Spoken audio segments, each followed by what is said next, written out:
Bienvenidos a este su quinto episodio del podcast Dos Voces y un Alma. Hoy con Angélica Amaro desde el Perú. Nos va a contar sobre sus trayectorias y paseos sobre la educación, el arte y la cultura. Estudió literatura en la Universidad Nacional Mayor de San Marcos en Lima, Perú. En 2020 se desempeñó como coordinadora de la Comisión de Gestión Cultural de la Red Literaria Peruana. En 2022 fue parte de la carrera de intercambio en Filología Hispánica en la Universidad de Jaén, España. Durante el 2023 fue docente de comunicación a nivel secundaria en colegios PAMER. Entre agosto y diciembre del 2024 se desempeñó como coordinadora del área audiovisual del Laboratorio de Vanguardia Pedagógica, LAVA Perú.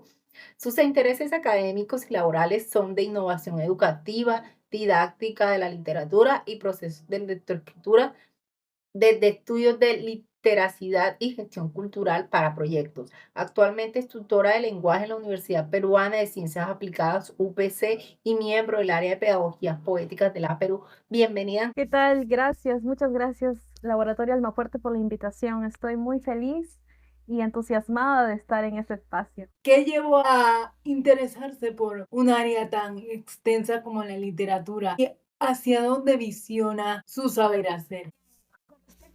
Formación, yo soy literata de profesión, estudié literatura en San Marcos. Es una carrera que se enfoca bastante en la lectura, en la crítica y en la historia literaria. Una carrera muy dura en lo que corresponde a las humanidades y en realidad, después de haber pasado este tránsito de 6 años de carrera, en las que me concentré en la literatura española, en los estudios subalternos y en la literatura hispanoamericana, de una pasión que se conectaba propiamente con la literatura, que vendría a ser la educación. Y en Perú no es, digamos, poco común que un egresado de literatura o de cualquier carrera de humanidades, propiamente podría ser lingüística, historia, se dedique posteriormente a la educación, específicamente a la educación secundaria, al nivel secundario. Entonces, mi primer empleo se relaciona a la educación porque empecé siendo profesora de nivel secundaria, de primero a quinto año de secundaria en Perú, en Lima específicamente, y encontré esta pasión un poco como una salida laboral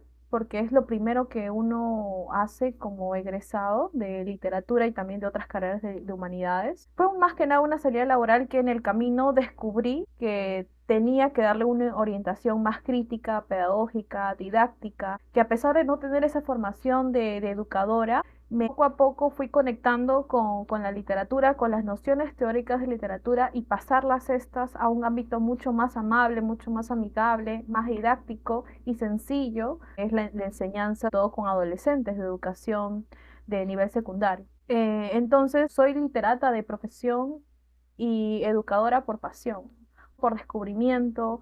Poco a poco fui encontrando cómo cursos tan pesados como son la literatura, la lingüística, con nociones tan teóricas, tienen una conexión muy importante no solamente con los cursos en el colegio, sino también propiamente con entablar una relación afectiva, didáctica, cercana con el estudiante. ¿Cómo diseñas experiencias que conecten con las personas más allá del contenido? Hablabas de un contenido pesado. ¿Cómo hace que esas experiencias que consideras que son prácticas pesadas sean más amables al momento de la enseñanza?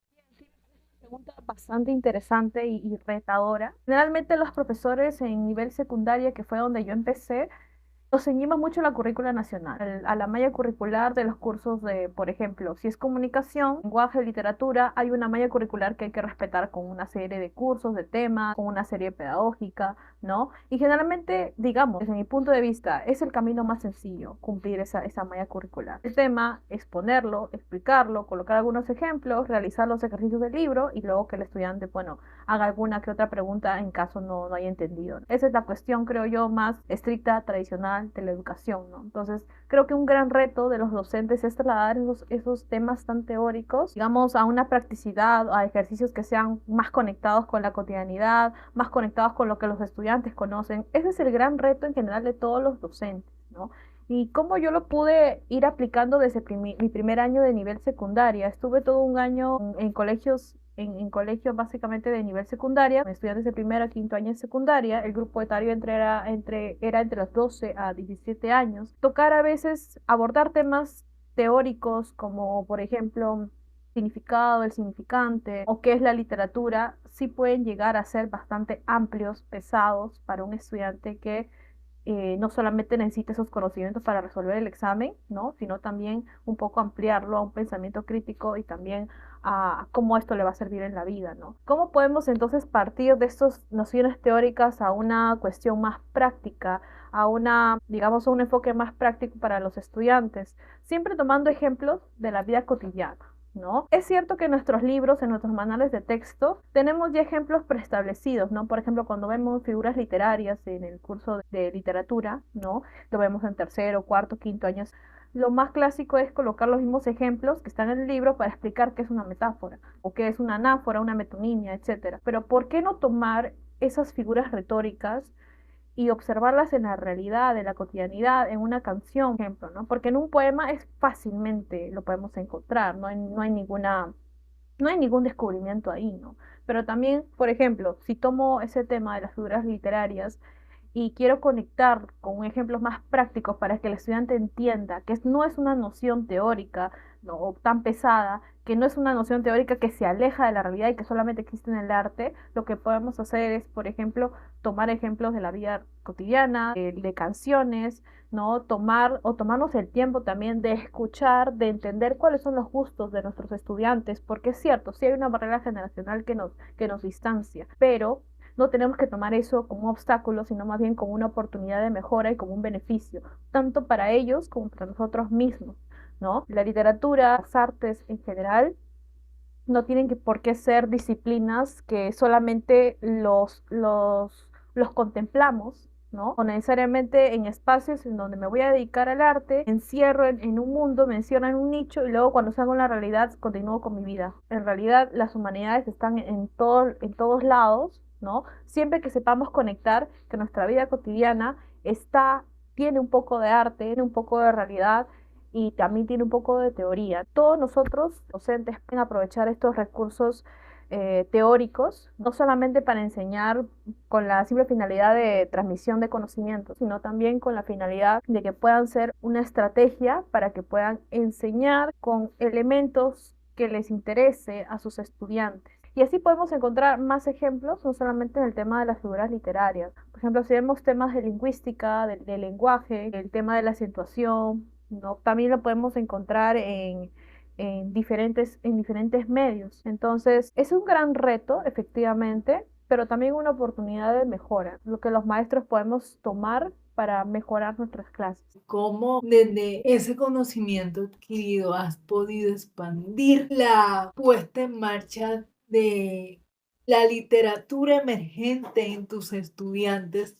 desde la etapa del secundario intermedio hasta la etapa universitaria, teniendo en cuenta tus haceres en estos dos ámbitos? Con respecto a la literatura emergente, ¿no? Y cómo estas formas, digamos, innovadoras o didácticas que se me fueron ocurriendo en el camino, la verdad, no los encontré en ningún manual, fue necesidad de revisar, por ejemplo, autores, teoría, ¿no? Algo que sí me gustaría resaltar es que creo yo, los educadores, los pedagogos, estamos a veces muy fascinados por aprender diferentes metodologías, queremos aprender de la tecnología, queremos aprender del cuerpo, del teatro, tomamos ejemplos también de la música, de la danza, y todo lo queremos hacer como una especie de recursero para aplicarlos en nuestras clases, ¿no? Claro que esos elementos nos ayudan a mejorar la experiencia de aprendizaje en el estudiante, pero también hay que tomar un poco elementos de la cotidianidad o elementos que podamos observar en el día a día a partir de un ensayo y un error que vamos a ver que poco a poco van a ser también parte de nuestra identidad y nuestro estilo. Si por ejemplo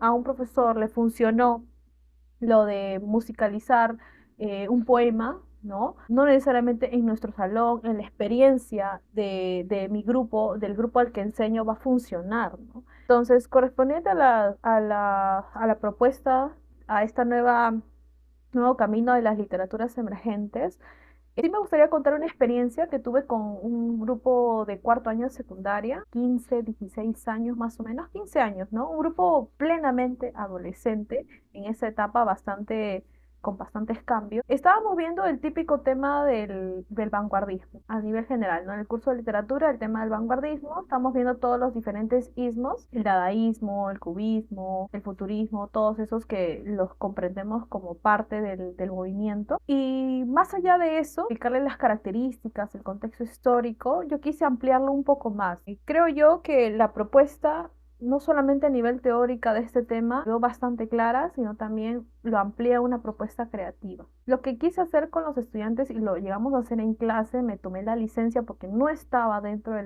la currícula, no estaba dentro de la gestión de aprendizaje, que ya la tenemos establecida en el colegio y que muchas veces es rígida y que todos los profesores tenemos que cumplirla. Yo quise saltarme de esto, ¿no? No quise hacerlo tal cual estaba, la típica clase expositiva, sino lo que amplié como parte de mi propuesta pedagógica es que ellos, a partir de estas nociones teóricas del vanguardismo que fueron previamente explicadas en clase y también en su manual, fue que ellos crearan su propio poemario, pero a través de alguna de las corrientes del vanguardismo, alguna de estas tendencias que se explicaron en clase, del dadaísmo, del cubismo, etcétera. Entonces, la propuesta fue que dentro de una semana aproximadamente ellos vayan trayendo diferentes propuestas, ¿no? Me acuerdo que en clase, como un experimento, porque se me ocurrió en el momento para ver si funcionaba y realmente sí funcionó, fue que escribieran un poema, ¿no? Con forma. Entonces, como habíamos visto en clase, el típico poema que en Perú se conoce, ¿no? Poesía en forma de pájaro de Jorge Eduardo Eyelson. Propuse que hagan esta misma idea. Y en clase salieron diferentes poemas bastante buenos, no solamente en calidad, escritura, sino también en las propias formas que ellos hicieron con estos poemas. Y entonces, cuando ellos crearon a la semana siguiente ya su poemario, su propio poemario que ellos diseñaron con cartón y al estilo que ellos más les gustaba, incluyeron ahí también una selección de 5 poemas. Y estos 5 poemas eran de su autoría. Yo verifiqué que no lo hayan hecho con inteligencia artificial o con algún otro elemento que en internet hay un montón. Creo que tranquilamente podrían haber copiado un poema de internet, pero no lo hicieron porque estaban no solamente motivados con la idea de ser creativos, expresar sus sentimientos, de desarrollar esa vena poética y creativa, no solamente lo hicieron con esa finalidad, sino también que el producto, el libro, el poemario que ellos iban a hacer, se lo llevaron a casa. Se lo llevaron a casa, fue revisado por mí, les hice una retroalimentación creativa. Entonces, creo que fue un mejor producto no solamente para ellos, porque desarrollaron esa creatividad, sino también fue un excelente incentivo para que ellos conozcan que la literatura no solamente es histórica y crítica, sino también es creativa. Que en las escuelas el mayor enfoque que se le da a la literatura es observarla y conocerla, ni siquiera leerla, puedo decirla, ¿no? Solamente observarla de lejos y conocerla a través del docente de forma histórica, o sea, a través del relato, del storytelling que vaya a tener el docente en clase. Porque lo digo abiertamente, en las escuelas, por lo menos en Perú, el plan lector es un espacio que no se ha estado, no se le está dando bastante importancia, ¿no? El que cuenta la historia, el que te hace conocer a los personajes, la trama, el conflicto, ¿no? El argumento es el docente, no es el estudiante. Entonces la literatura ha pasado de ser histórica a básicamente a ser creativa desde mi enfoque, no solamente observarla como un proceso histórico, como un proceso que tiene movimientos, autores y obras, sino también que se desarrolla también a través de la escritura. Y esos trabajos de escritura, creo yo, son lo que más importa también en los estudiantes, porque luego vemos que en la universidad, en los primeros ciclos, ahí van a tener diferentes dificultades para escribir, porque precisamente en el colegio no tuvieran ese espacio, porque en el colegio solamente se les dijo que la literatura era histórica, solamente se les dijo el resumen del libro. Y en la universidad, cuando tienen que enfrentarse a la escritura, ahí va a haber un gran conflicto, no solamente cognitivo, sino también a nivel académico, ¿no? Y bueno, actualmente tengo experiencia en los primeros ciclos de la universidad, estoy trabajando en una universidad privada como tutora de lenguaje, soy asistente de docencia, entonces tengo bastante experiencia cercana a los estudiantes. Sé cuáles son sus conflictos, problemas, los temas que no llegan a comprender, sus errores de redacción. Y yo conecto esto con la experiencia de secundaria que fue la que me antecedió anteriormente, porque siento que es un problema que se va arrastrando poco a poco y que ya se ve de manera más notoria en los niveles superiores. Entonces la literatura, la lingüística, las artes no solamente tienen que ser un instrumento para contemplar, observar y conocer por cultura general porque me la enseñaron a modo de historia, sino también tiene que ser una alternativa, un medio de expresión, de cultura, sentimientos y eso creo que ha ido poco a poco desarrollándose en mi experiencia porque no quise necesariamente ceñirme a lo que dice el currículum nacional, a lo que dice los sílabos o las guías ya predeterminadas. Bueno, uno para empezar en la docencia está bien porque no tienes mayor orientación, pero creo que siempre podemos salirnos más allá de esos márgenes. Y hablando de márgenes, una de las cosas que siempre me ha resonado en cuanto a la literatura peruana y teniendo en cuenta que también hago parte de pedagogías poéticas en Lava y he experimentado mucho de muy cerca eh, todo el enfoque que le da Arguedas a la literatura en general en el Perú y cómo desde su historia han podido rescatar no solamente una pedagogía con más del sentido hacia lo práctico y han buscado un equilibrio que tanto la pedagogía como las humanidades se intercalen y puedan coexistir en un mismo espacio. ¿Qué materiales o herramientas sientes desde tu ejercicio profesional, teniendo como enfoque a Arguedas, expanden tu posibilidad en la didáctica sensible a la hora de enseñar? José María Arguedas es una figura bastante importante para el Laboratorio de Vanguardia Pedagógica en Perú, mejor conocido como Lava Perú. Y uno de los materiales que más me gusta de Arguedas, sus materiales docentes, no propiamente literarios, porque bueno, a nivel de literatura tiene un legado bastante importante, pero si nos interesa abordar su práctica docente, me gusta muchísimo un material que publicó que es básicamente la publicación de los trabajos de los alumnos del Colegio Nacional de Sicuani bajo la dirección de José María Arguedas. Es un libro que comprende los trabajos creativos, ¿ok?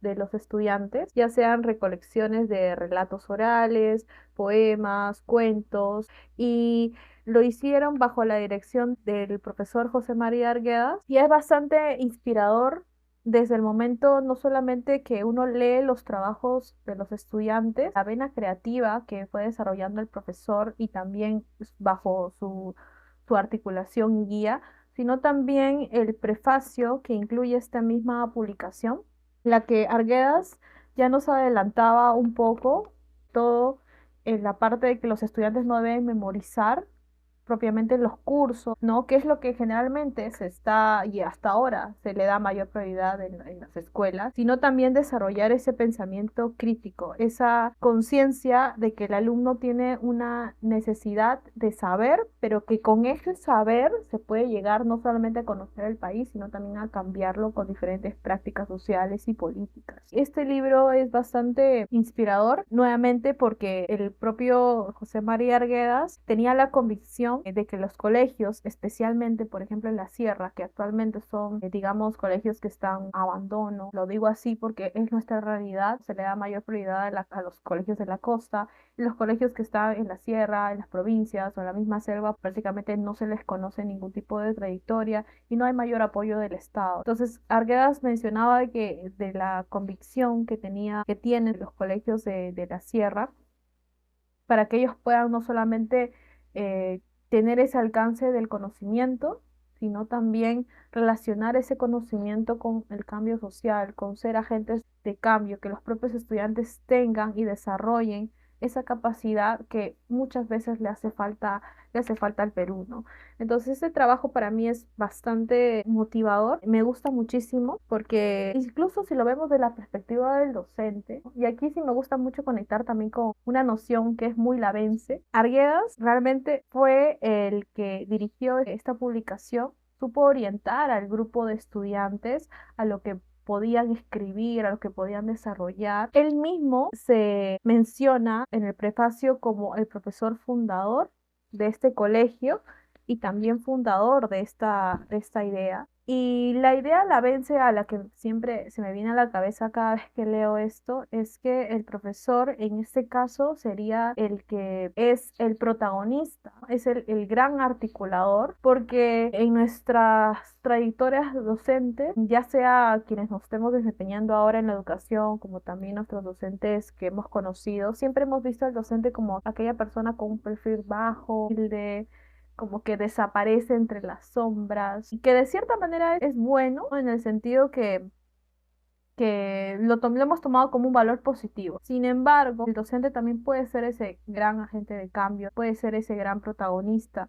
Se relaciona con esa noción de Lava, al momento en que Arguedas estaba seguro de que esta propuesta iba a funcionar con su grupo de estudiantes, iba a desarrollar esa capacidad crítica, iba a relacionar todas las diversas culturas que encontró y que fue encontrando en la sierra. Y para mí fue un docente que no solamente visibilizó el gran problema en la educación en provincias, sino también fue el que activó a través de sus estudiantes estas formas, diferentes formas de cambio a nivel social y a nivel político. Entonces creo que hay bastante conciencia, humanidad, incluso empatía, porque también José María Arguedas fue un profesor que bastante sensible. No solamente se desarrolló por el ámbito pues, político o social, también indígena, sino que fue bastante humano, en el sentido que combinó las emociones, la empatía, lo que sentían sus estudiantes, porque él también en algún momento fue estudiante, también en algún momento tuvo esa edad de 14, 15 años y recordó cómo le habían enseñado, la típica del profesor que llegaba tarde o del profesor que solamente se sentaba y hablaba, o el profesor que imponía miedo en las aulas. Él también fue estudiante y no repitió esa historia, sino más bien fue el gran transgresor que en vez de contemplar esta situación y repetirla, porque si creemos que funcionó antes, no tiene por qué funcionar ahora, ¿verdad? Entonces, en vez de repetir esta, lo que hizo fue simplemente apostar por un proyecto nacional que no solamente coloque al docente como el gran difusor de los conocimientos, sino también como aquel agente de cambio que puede promover diferentes políticas educativas, sociales y que también coloca como gran protagonistas también a sus estudiantes. Una de las cosas que me conmocionó al estudiar a María Arguedas y es el hecho de que él conciba al estudiante como un artista a quien se prepara como docente y lo posiciona en su escenario, que es el aula, ¿no? Una de las cosas que él hablaba de la ternura al momento de enseñar lo refleja mucho Arguedas cuando hablaba de que el docente no solamente es un agente de cambio, es un artista y que el aula es un teatro donde sus estudios también pueden ser esos artistas en el futuro y cómo concibe al estudiante como otro agente de cambio, inclusive dentro del aula. No es solamente poner en perspectiva desde lo artístico, sino desde lo pedagógico y humano. Aquí rescato mucho la humanización del ejercicio, no solamente en la didáctica. Cuando se habla de esas pedagogías poéticas, no es solamente la poesía dentro de las pedagogías, se habla de un proceso de enseñanza, de desprenderse de lo que se conoce. Teniendo en cuenta que los estudiantes son el público, el aula es el teatro y digamos que toda la parte de la docencia se vuelve arte. ¿Cómo has transitado tú el ver, sentir y estar en el aula, pero llevando estas metodologías disruptivas más allá de ellas dentro de tu ejercicio psicopedagógico o pedagógico humanístico? Esto, ya que estamos hablando de Arguedas, da bien para hablar sobre pedagogía de la ternura y del amor. Arguedas fue un hombre que sintió bastante y que esa misma ternura fue trasladada a sus estudiantes. Él se impuso la propia disciplina, rigidez, la enseñanza tradicional. Y aquí yo también me hago la autopregunta, ¿no? ¿Cómo abordar la pedagogía afectiva? Que en realidad no es un concepto nuevo, novedoso, ni excéntrico, ¿no? Siempre ha existido desde el momento que recordamos con bastante estima a algún profesor del colegio, porque siempre tenemos a un profesor que nos ha marcado, ya sea en la primaria, en la secundaria o hasta en el nivel superior, siempre hay por lo menos un profesor que afectivamente ha conectado con nosotros y lo recordamos no solamente por sus enseñanzas, sino cómo nos trató en ese momento. Y qué tan importante es reflexionar esta pedagogía de la ternura, del amor o de los afectos, porque se relaciona mucho con la didáctica, ¿no? Generalmente los profesores lo que promueven en sus cursos es que se aprendan los temas de manera metódica, memorizada, tal cual lo explica él mismo, profesor, o como aparece en los libros, y nos olvidamos a veces de la figura humana del profesor, que antes de ser profesor, pues somos humanos. Somos humanos que sentimos, pensamos, tenemos debilidades, fortalezas, defectos, angustias y diferentes emociones que nos hacen conectar con los estudiantes, pero que muchas veces nos reprimimos con ellos porque tenemos que mantener cierta figura, digamos, estricta para mantener la enseñanza, ¿no? Para que no se rompa ese vínculo entre docente y siempre se nos ha dicho que mantengamos esa relación vertical cuando lo que podemos hacer es trasladarlo a una educación más horizontal. ¿Y cómo esto se puede vincular la pedagogía de los afectos con la didáctica? Siempre lo he estado un poco rescatando. La verdad yo me considero una profesora muy junior, bastante junior. No tengo muchos años de experiencia, pero en los años en los que estoy todavía en este rubro, he tratado de alejarme de las diferentes metodologías innovadoras que hay, que algunas veces sí las he aplicado y me han funcionado, pero creo que lo que nunca va a dejar de funcionar para todos es enseñar con amor, porque enseñar con amor es humanizar la educación y construir experiencias pedagógicas que transformen a los estudiantes.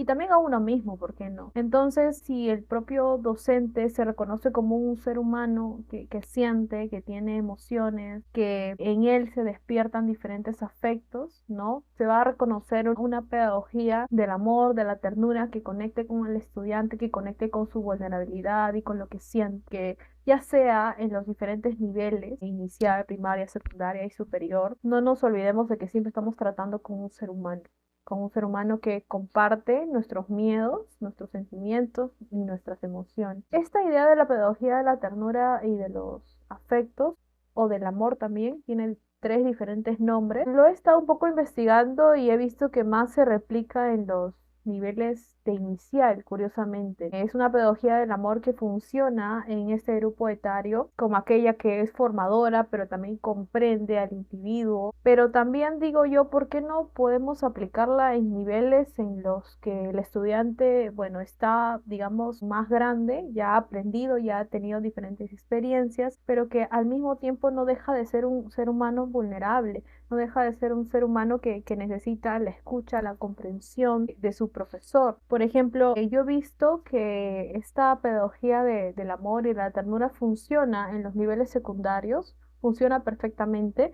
Si eres bastante comprensivo, escuchas a tu estudiante, si de repente ningún profesor de los 16, 17 cursos que lleva en el colegio le ha pedido su opinión y tú eres el que empieza marcando esa diferencia, pues va a tener un poco más de estima contigo. Y esa misma estima, ese mismo cariño que observa en tu persona por admiración, realmente por admiración, poco a poco va a empezar a buscar esa motivación por revisar, por estudiar tu curso. Porque antes de que tú entrar con tu curso de manera rígida y decirle, esto viene del examen y necesito que te lo aprendas, si no vas a desaprobar, primero tienes que conocerte a ti como persona. Tú tienes que mostrarle o tú ser un instrumento pedagógico de por qué o mediante él vaya aprendiendo no solamente los conocimientos que tú transmitas, sino también el modelo humano que tú eres. Si tú eres un modelo humano que motiva, que escucha, que comprende, que es empático, el estudiante también va a conectar contigo, va a conectar contigo a través del amor y no a través del miedo. Entonces es una propuesta que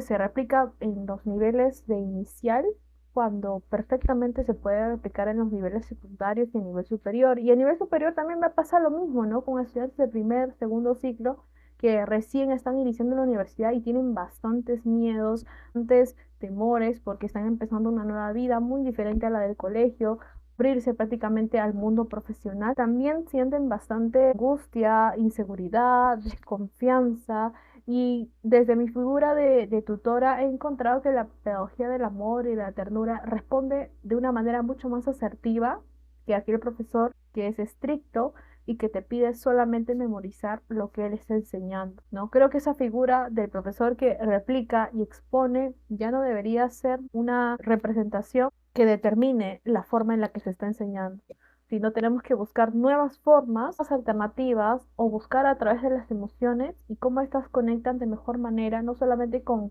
la enseñanza, con la manera en cómo va a entender el estudiante, sino también en cómo les vamos a formar como seres humanos. Se ha visto que últimamente tenemos profesionales bastante capacitados, técnicos, pero que no tienen esa calidez y esa calidad humana. No sabemos dónde está o dónde ha ido a parar, porque si bien puede tener todos los estudios y todo el conocimiento preparado para el mundo laboral, se les está olvidando muchas veces que también somos humanos que debemos responder o ser agentes de cambio a nivel social, a nivel político. Debemos también estar cercanos a otros grupos y también saber cómo tratarlos. Entonces, todo empieza desde la figura del docente que se coloca como aquel agente de la ternura, del amor, comprensión, que lo podemos replicar en todos los niveles. Es decir, estas generaciones son un poco más complejas, ya vienen con la tecnología impresa, la exposición a pantallas todo el tiempo, hace muchas veces que la práctica pedagógica no sea la adecuada. ¿Cómo equilibramos que el estudiante vuelva a repensar dentro de las aulas para volver a adquirir ese pensamiento crítico, no solamente de la vulnerabilidad del individuo, porque todos somos vulnerables? Podemos gestar una práctica no solamente humana, sino más enfocada hacia lo que ellos van a encontrar allá afuera cuando terminen la escuela o la universidad. Porque si bien es cierto, también se habla de que las humanidades van a ser de alguna u otra forma desplazadas por las tecnologías. ¿Tú qué piensas? Con respecto al uso de la inteligencia artificial, bueno, sí es un tema bastante problemático en el ámbito docente, ¿no? Hay profesores que prohíben completamente su uso y otros que saben cómo adaptarlo al método de enseñanza, ¿no? Con respecto a eso no voy a dar una respuesta fija, aunque sea más partidaria de utilizar la IA a nuestro favor. Simplemente va a depender mucho del estilo del docente, cómo seguir adaptando esta pedagogía de los afectos, del amor y la ternura en la enseñanza o en el proceso de enseñanza-aprendizaje, pues siempre me gusta tener a la mano y repetirme constantemente es el decálogo del maestro de Gabriela Mistral. Es bastante inspirador, motivador cuando los docentes no sabemos cómo seguir con nuestra labor, cuando ya decimos, ¿no? Pensamos, ya basta, ¿no? En algún momento hemos pensado en abandonar esta profesión que nos cuesta muchísimo, ¿no? Y siempre voy a lo primero, ¿no? Ama. Si no puedes amar mucho, no enseñes a niños, ¿no? Es lo que menciona en el decálogo del maestro de Gabriela Mistral. Y siento que desde ahí partimos siempre del amor, ¿no? ¿Cómo podemos nosotros trasladar esa ternura, ese amor en el proceso de la enseñanza? Cómo esta pedagogía del amor es un acto bastante sensible, necesario y revolucionario. Estas últimas décadas en donde nos encontramos, es cierto, con estudiantes cada vez más sensibles, más vulnerables, con mayores problemas, pero que también eso no solamente sea una dificultad, sino más bien un reto para también nosotros cambiar nuestra enseñanza. Ahora tenemos diferentes individuos a los que teníamos pues al siglo pasado, ¿no? Si hay un cambio en la mentalidad y en la sensibilidad de los individuos, también tiene que haber un cambio en nuestra didáctica y nuestra metodología. Entonces tiene que haber una correspondencia con eso. No podemos seguir enseñando como se hacía hace 2 siglos, ¿no? Con carpetas y pizarras, sino también pensar en formas, en alternativas más apropiadas, más sensibles, más adecuadas al contexto del estudiante. Es cierto que tenemos diferentes recursos tecnológicos que son una oportunidad para nosotros porque nos simplifican bastantes labores técnicas al profesor y también facilitan el proceso de aprendizaje en el estudiante, pero que no sean un instrumento que sí o sí o indispensable para que nosotros podamos enseñar. La sensibilidad tenemos que construirla primero nosotros y luego trasladarla eso de esa manera al estudiante. Es cierto que podemos tener estudiantes que son más propensos a empatizar con nosotros, ¿no? Pero también enfoquémonos en quienes no han tenido ese espacio para poder dialogar, sentir y que el curso sea, más allá de ser un espacio transmisor de conocimientos, también sea un espacio transformador en la sensibilidad, porque la pedagogía de los afectos considera al individuo, lo que piensa, sus sentimientos, considera también su propio cuerpo, y creo que desde ahí podemos partir a todo, ¿no? Si un individuo empatiza contigo y conecta emocionalmente contigo, todo lo teórico puede ir construyéndose. Entonces, formemos nosotros individuos que sean, no solamente tengan dominio teórico, sino que también sean humanos, que es lo que bastante falta le hacen a esta sociedad, en general al mundo. ¿Cómo veías a la Angélica del inicio a la que ves hoy? ¿Qué le dirías? ¿Qué mensaje le darías a nuestra audiencia?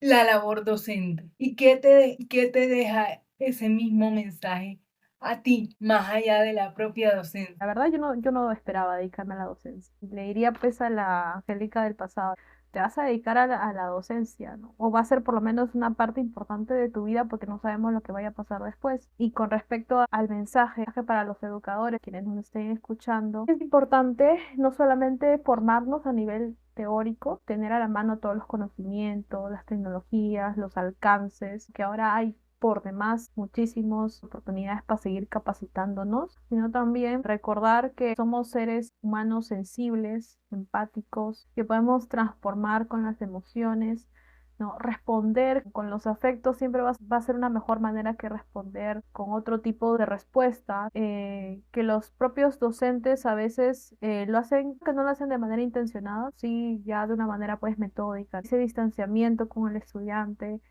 digamos, ese desinterés por no saber qué es lo que piensa, sino también vincularnos nosotros como seres humanos, gentes que van a ser quienes transmitan el conocimiento a nivel intelectual y quienes les proporcionen todas las herramientas para que el estudiante sea un profesional. No también somos quienes van a moldear, van a transformar a ese individuo, tanto los aspectos teóricos que se le van a quedar en el estudiante, se le van a quedar nuestras formas de enseñar. Psicológicamente se ha visto que un individuo tiende a imitar de manera no consciente cuando pasa mucho tiempo o tiene mucha cercanía con una persona, ¿no? Entonces, esa imitación podemos utilizarlo nosotros a nuestro favor, ser quienes transmitan, ser quienes proporcionen los conocimientos teóricos e intelectuales, ser quienes seamos agentes de la sensibilidad, que demos espacio a las emociones, que demos espacio al sentir, siempre con la idea de que nos hemos puesto, mejor dicho, como dice Gabriela Mistral, ¿no? Piensa en que Dios te ha puesto a crear el mundo del mañana, ¿no? Somos quienes tienen la gran responsabilidad de formar a los individuos, de mostrar la sensibilidad que tienen y aprovechar esos afectos. Este ha sido nuestro capítulo por hoy en Dos Voces, un Alma. Nos vemos en un próximo episodio.